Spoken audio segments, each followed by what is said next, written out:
Bismillahirrahmanirrahim. Assalamualaikum warahmatullahi wabarakatuh. Welcome back to my YouTube channel. Gimana kabarnya hari ini teman-teman? Semoga sehat selalu dan dimudahkan dalam segala pencapaiannya. Di video kali ini saya akan membahas soal-soal SKB Guru Kelas, TGSD Kompetensi Pedagogik, Teori Belajar Bell-Gradler, Pavlov, Guthrie, dan Brunner, part ke-21.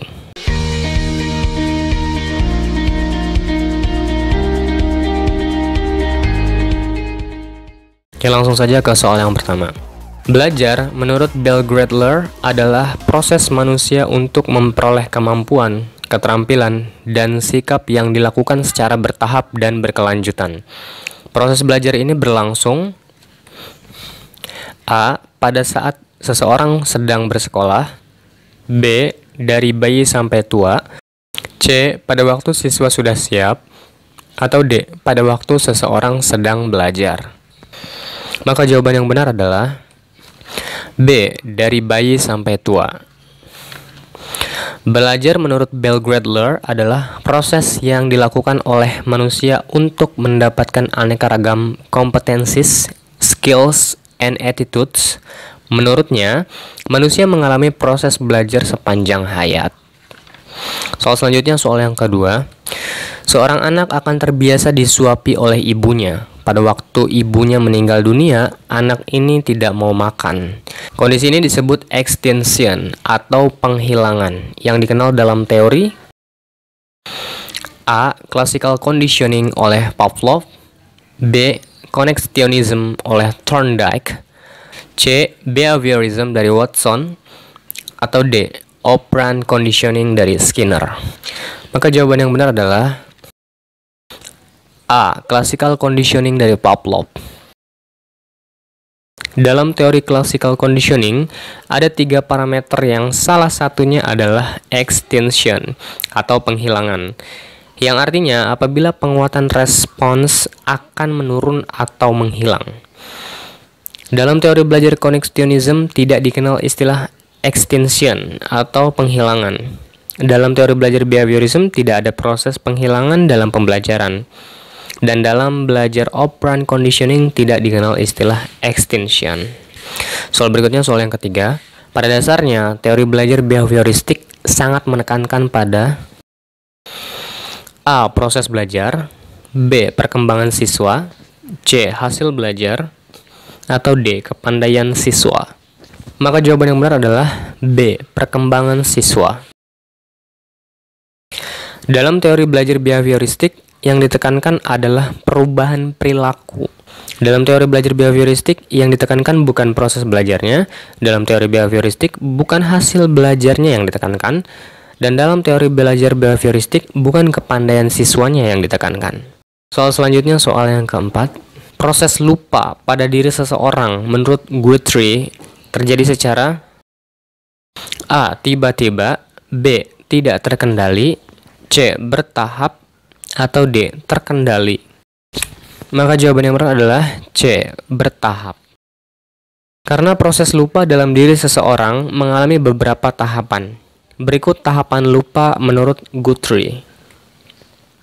Lupa disebabkan oleh munculnya respon alternatif dalam satu pola stimulus. Setelah pola stimulus menghasilkan respon alternatif, pola stimulus itu kemudian akan cenderung menghasilkan respon baru. Setelah menghasilkan respon baru, seseorang akan mengalami lupa dalam dirinya. Soal berikutnya, soal yang kelima. Suatu teori belajar dikembangkan untuk membangun prinsip-prinsip belajar secara ilmiah. Ini merupakan tujuan dari teori belajar.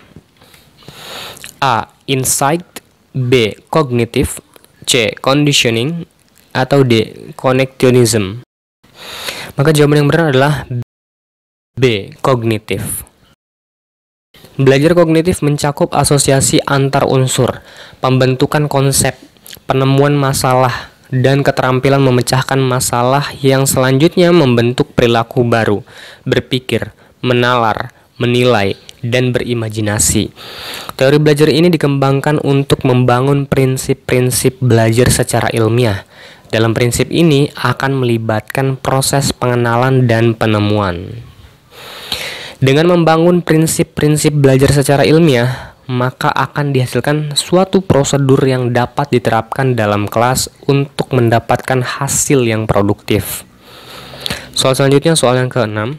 Teori belajar kognitif mempunyai perbedaan yang mendasar dengan teori conditioning SR. Teori belajar kognitif menggunakan pendekatan masa kini, artinya A. Mempelajari perilaku manusia di masa lalu digunakan untuk memprediksi masa depan. B. Mempelajari perilaku manusia masa lalu untuk mengetahui perilaku manusia masa lampau. C. Mempelajari perilaku manusia masa kini untuk keadaan manusia saat ini. Atau D. Mempelajari perilaku manusia masa kini untuk dibandingkan dengan perilaku manusia masa lalu. Maka jawaban yang benar adalah C. Mempelajari perilaku manusia masa kini untuk keadaan manusia saat ini. Karena pendekatan masa kini merupakan salah satu pendekatan dalam teori belajar kognitif. Soal selanjutnya, soal yang ke-7. Penerapan teori belajar Brunner dalam pembelajaran sebaiknya memperhatikan hal berikut ini, kecuali A. Membantu siswa agar dapat melihat adanya hubungan konsep yang satu dengan yang lain. B. Memberikan pernyataan yang memungkinkan siswa untuk mencari jawabannya. C. Mendiskusikan tentang suatu masalah dengan siswa. Atau D. Mendorong siswa untuk menyampaikan pendapatnya. Maka jawaban yang benar adalah C. Mendiskusikan tentang suatu masalah dengan siswa. Karena hal ini bukan satu hal yang harus diperhatikan dalam menerapkan teori belajar Brunner dalam pembelajaran. Soal selanjutnya, soal yang ke-8. Dalam proses pembelajaran, informasi yang diterima oleh siswa kadang tidak ada hubungannya dengan pengetahuan atau konsep yang dimilikinya. Cara belajar seperti itu disebut dengan A. Belajar bermakna, B. Belajar sendiri, C. Belajar verbal, atau D. Belajar menghafal. Maka jawaban yang benar adalah D. Belajar menghafal. Karena dalam belajar menghafal, informasi baru dapat diterima atau dipelajari siswa tanpa menghubungkannya dengan konsep atau pengetahuan yang sudah ada. Soal selanjutnya, soal yang ke-9. Dari pernyataan di bawah ini, pernyataan manakah yang menunjukkan satu dari 9 tahap pengolahan proses kognitif atau disebut dengan fase-fase belajar? A. Sebelum proses pembelajaran berlangsung, diperdengarkan satu rekaman drama sosial kepada siswa. B. Pada waktu mengajar, Pak Wardi mengharuskan siswanya mengajukan satu pernyataan yang berkaitan dengan materi yang dibahas. C. Pak Anto mengutamakan kualitas, penetapan, dan kegunaan belajar dalam proses pelajaran. Atau D. Bu Siska mengharapkan adanya perubahan tingkah laku yang berlainan dari siswanya setelah proses pembelajaran berakhir. Maka jawaban yang benar adalah A. Sebelum proses pembelajaran berlangsung, diperdengarkan satu rekaman drama sosial kepada siswa. Karena langkah ini adalah salah satu langkah untuk menarik perhatian siswa pada awal kegiatan pembelajaran. Soal selanjutnya, soal yang ke-10. Salah satu faktor yang mempengaruhi perkembangan intelektual adalah equilibrium. Yang dimaksud dengan equilibrium adalah A. Pengaruh sosial, B. Proses pengaturan diri, C. Proses kematangan pribadi, atau D. Lingkungan fisik. Maka jawaban yang benar adalah B. Proses pengaturan diri.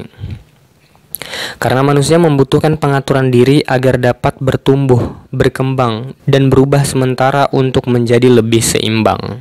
Terima kasih telah menonton video ini sampai akhir. Mohon maaf bila ada kekurangan. Jangan lupa like, comment, share, dan subscribe. Sampai berjumpa di video berikutnya. Wassalamualaikum warahmatullahi wabarakatuh.